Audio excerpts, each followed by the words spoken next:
कहते हैं उम्र सिर्फ एक नंबर है और मैं उस नंबर का गणित का मास्टर हूँ। लोग 70 की उम्र में रिटायर होकर चैन की नींद सोते हैं, लेकिन मैंने सोचा क्यों ना सिस्टम की ही नींद उड़ा दी जाए। मैंने लॉटरी का एक ऐसा लूप होल पकड़ा कि लॉटरी कंपनी दिवालिया होने की कगार पर आ गई। आपको लग रहा होगा कि ये किसी फिल्मी दिमाग की उपज है। जनाब, ये कहानी 100% सच्ची घटना पर आधारित है। मेरा नाम जेरी है, एक रिटायर्ड गणित का प्रोफेसर। खाली बैठा था तो सोचा इस विनफॉल लॉटरी के गणित को सुलझाते हैं। कागज और पेन उठाया और जब हिसाब लगाया तो मेरी आंखें फटी की फटी रह गई। लॉटरी जीतना किस्मत नहीं, सिर्फ कैलकुलेशन थी। अगर मैं 1000 से ज्यादा टिकट खरीदूं तो नुकसान का सवाल ही पैदा नहीं होता। दिल धक धक कर रहा था, जैसे कोई चोरी करने जा रहा हूँ। बैंक गया, अपनी जमा पूंजी से $2000 निकाले। जब मैंने काउंटर पर 2000 टिकट मांगे तो सेल्समैन मुझे ऐसे देख रहा था जैसे मेरा मानसिक संतुलन बिगड़ गया हो। पहले राउंड में मुझे $250 का घाटा हुआ, लेकिन मैं मुस्कुरा रहा था। क्यों? क्योंकि मेरा फॉर्मूला सही साबित हो चुका था। बस थोड़े और बड़े दाव की जरूरत थी। अब रिस्क बड़ा था। मैंने अपनी पत्नी मार्च से छुपाकर बुढ़ापे के लिए रखे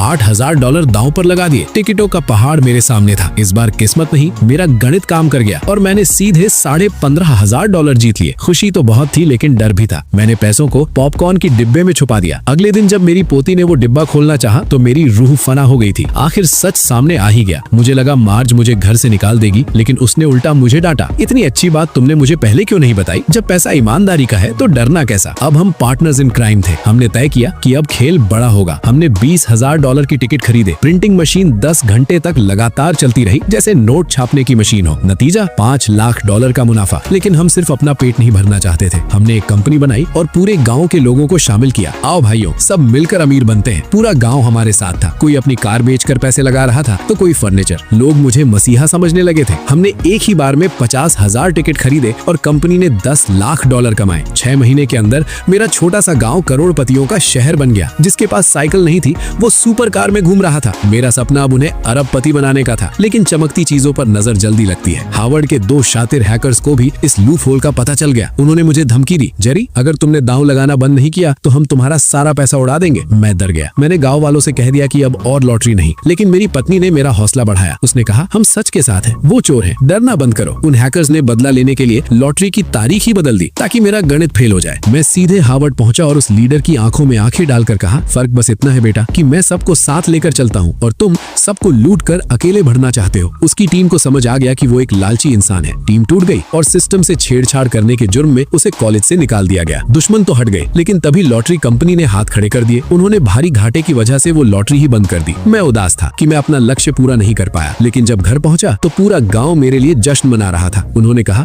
जेरी, हमें और पैसा नहीं चाहिए। तुमने जो हमें जिंदगी दी है वो काफी है। मेरी आंखों में